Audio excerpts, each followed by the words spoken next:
When Gregor Samsa woke one morning from uneasy dreams, he found himself transformed in his bed into a monstrous insect.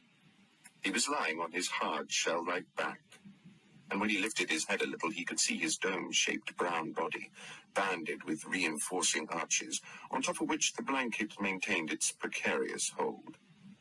His numerous legs, pitifully thin in relation to the rest of his bulk, danced ineffectually before his eyes. What has happened to me, he thought. It was not a dream. What has happened to me? That's Benedict Cumberbatch, or that's Kafka by way of Benedict Cumberbatch, reading Kafka's Metamorphosis.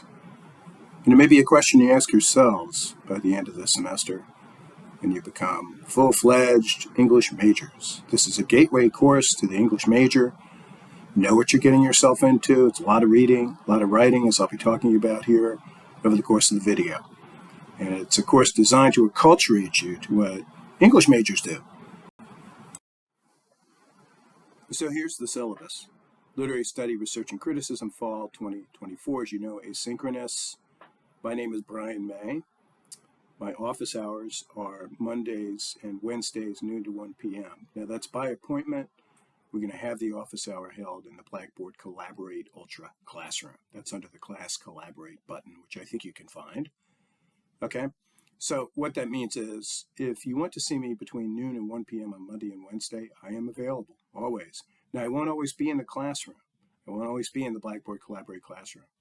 So send me a quick email message and let me know that you'd like to meet me there. By the way, we could also meet at some other time.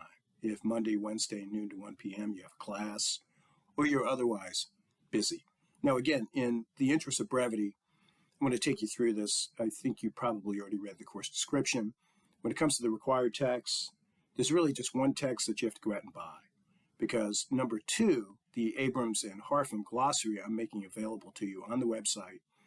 I think it's the last one of the little buttons that you push, okay, or drawers that you open in the information drawer, as the information drawer is now constituted. You'll see it in the info drawer, okay, under course content.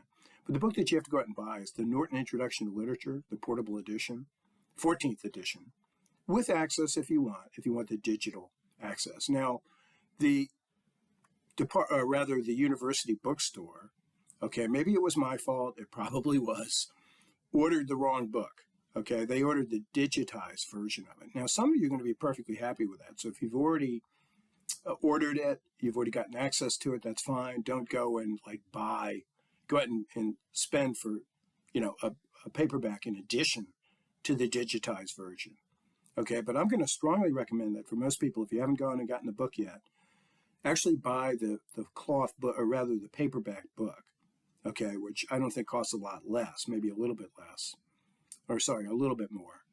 But I really think it's important, as much time as we're spending online, to have your readings offline, sitting there. Now, by the way, if you have the digitized version, you can just print them out, okay? You could print them out and read them. But I think that's a good way to go, because when you're spending so much time, okay, online, doing discussion boards and whatnot, and quizzes, that it's, it's going to be nice to spend some time just sitting in your chair. That's your electronic screen before you. You actually have a book open on your lap. So I'm going to recommend that. So that's the Norton Introduction to Literature, the 14th edition with access, edited by Kelly J. Mays. Okay? If you want to get the 13th edition, let's say your neighbor or your roommate has the 13th edition, you can use that. I think that probably the 12th edition would work. But there are going to be moments where something that I post maybe doesn't show up in your edition. Just let me know when that happens, and I'll see if I can get you access. Okay, a recommended text is this MLA Handbook, the 8th edition. Now, the only other thing to be said at this moment, it has to do with academic integrity. And I think with respect to this issue, which is a heated one these days, right? In this new era of artificial intelligence, I just wanted to say ChatGPT is strictly disallowed for all course activities, okay? Do not go to ChatGPT for anything to do with this course, and you're going to be in perfectly good shape. Students who have depended on ChatGPT in the past have not flourished. They have not thrived in the course. So I'm warning you now about that. just avoid strictly, and you'll be in perfect condition to do a good bang-up job in the course and do well in the course. Now, one final item is a DRC, okay, accommodations. If you need such accommodations, you probably know what I'm about to say, which is that if you do need them, please contact the Disability Resource Center, the DRC, as soon as possible, and coordinate with them so that they can coordinate with me, and they'll be sending me a letter after you talk to them. And it's all done very privately, but go and get that done soon, sooner rather than later. All right, let's move on. Oh, if you have any questions, obviously, send me an email message. You see my email address up at the top. Okay, here too, I want to be brief as possible. The routine of the course is going to become obvious to you very early on.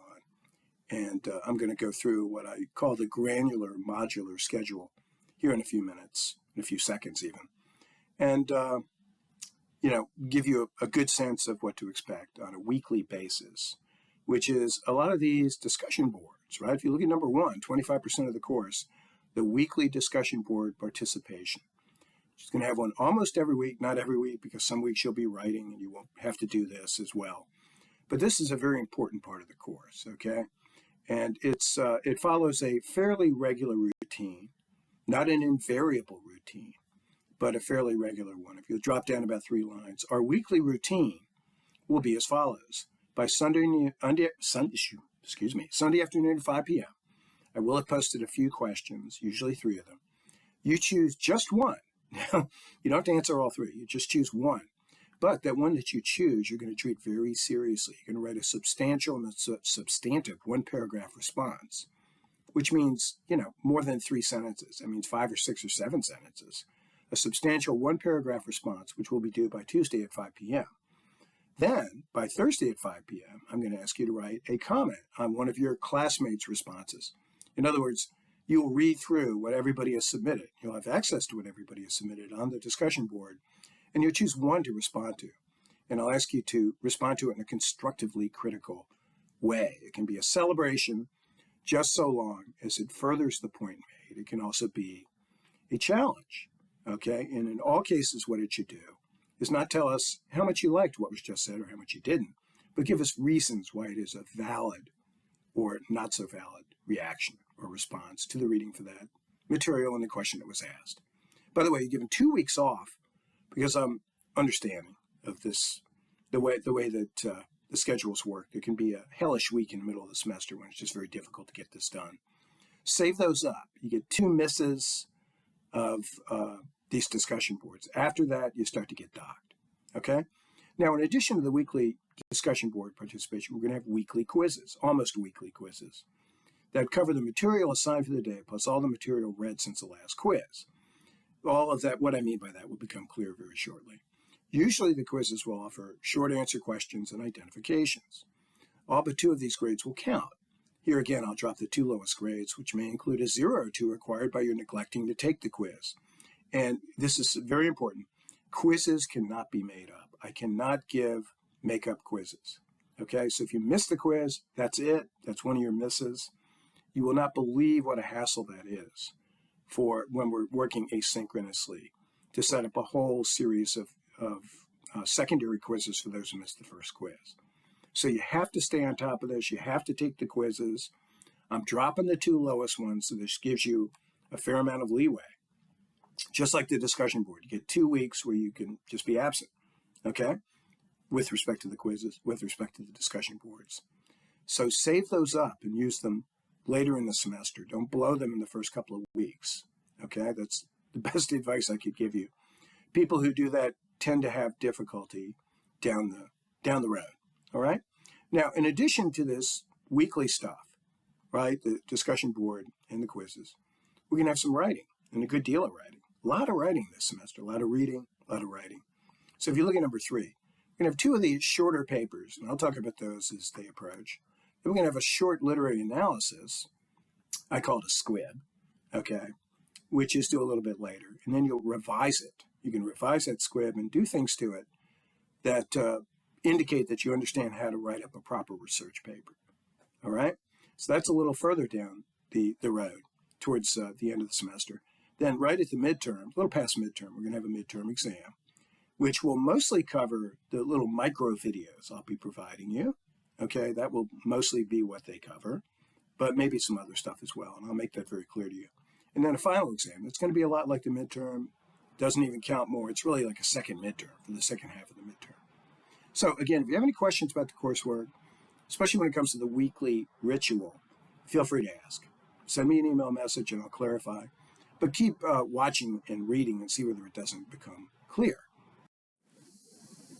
Okay, so here is that granular, modular, weekly, usually weekly, sometimes bi-weekly schedule, which is to be distinguished from the schematic schedule. The schematic schedule, which you find in a different drawer under information, lays out the whole semester for you, tells you when all the papers are due and when the midterm and whatnot. But here's the business, the weekly business will be on these schedules. There will be a bunch of them. You'll have one per module, okay? And again, most of the modules are 1 week long. Some of them are 2 weeks long, such as this one. Weeks 1 and 2, you see over there in the left-hand column.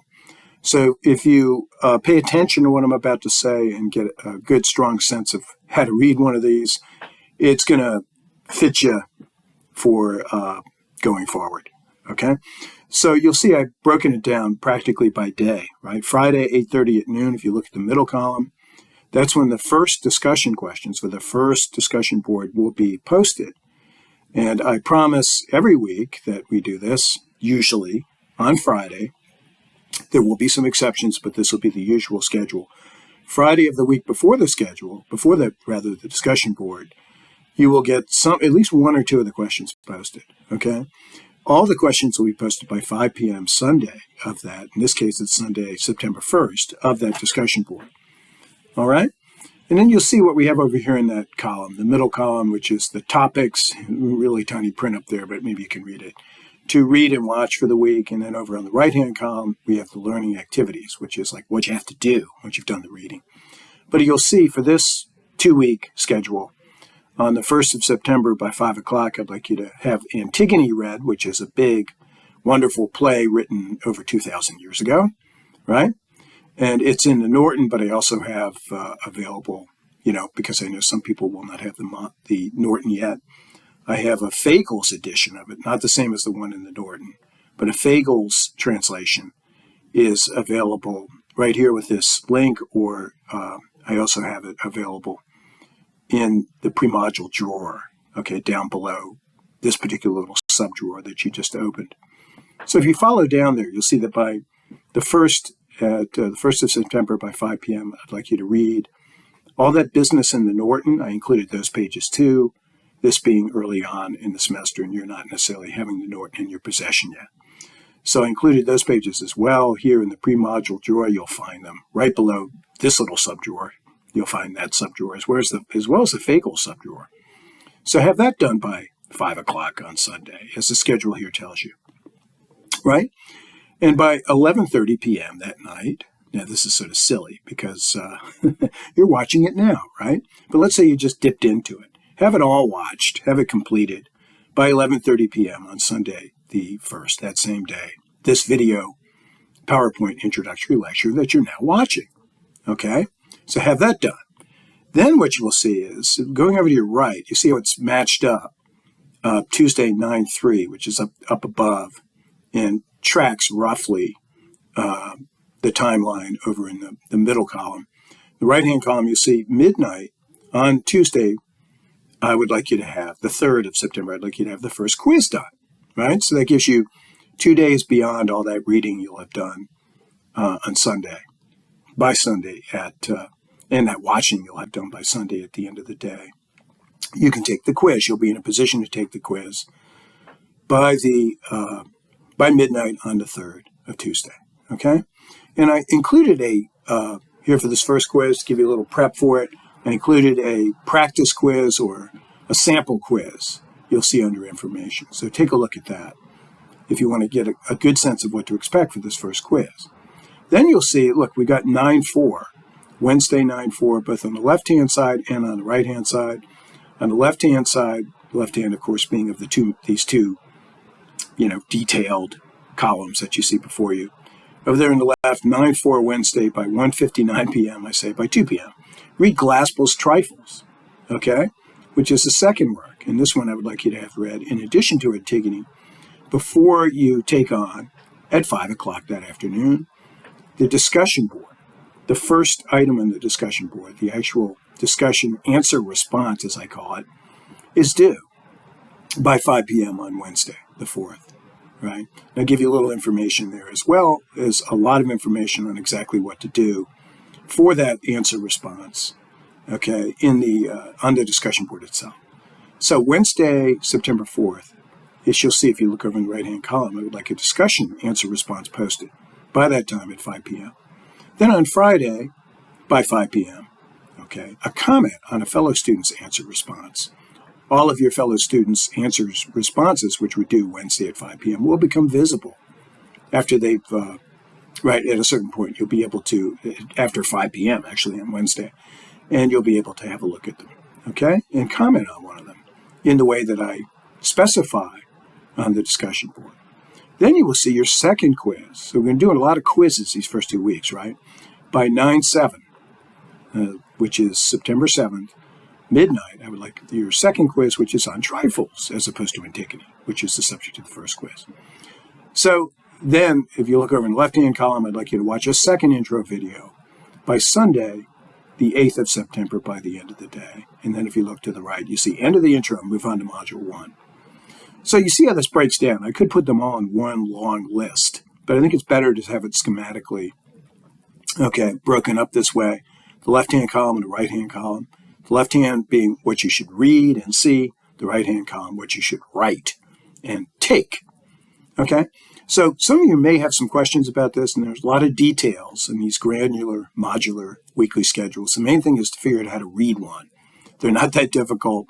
But they are, there's a lot of details there. And it's going to change. It's not always going to be exactly the same every week when it comes to the routine. It's going to be largely the same routine, but not exactly the same routine every week. So I want you to get used to that. I want you to roll with the punches and be aware that this is not high school, or it's not, some real basic gut course. It's a gateway course to the English major. And you got a lot being expected of you. And a lot of little nooks and crannies and details, right, that have to be followed pretty exactly if you're going to get the most out of the course. And that's why you should always turn to these granular, modular weekly schedules, which are also always posted by noon on Friday. That's pretty invariable. You'll have the schedule posted for the following week or the following 2 weeks if it's a 2-week schedule. So get in the habit of on Friday at noon checking in with the course and finding out exactly what you have to do for the following week. You can even print one of these out, right? Or find some way to write it out, make sure that you get everything done at the right time. But it's going to be pretty easy once you get in the swing of it to understand. There'll just be little variations week by week, but it'll be the same basic pattern.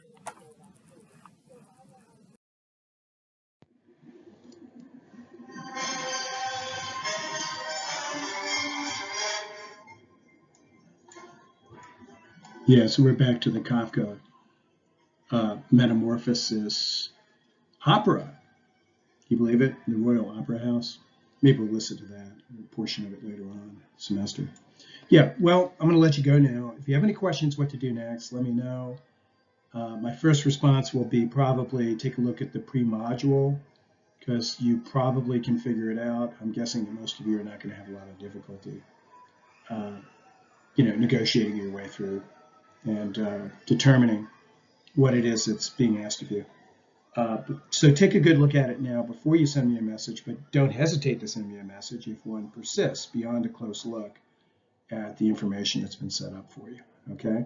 I'm looking forward to a great semester with you all, and as you can tell, I'm very excited about the possibility of reading Kafka with you and sharing this extraordinary work of 20th century literature with you.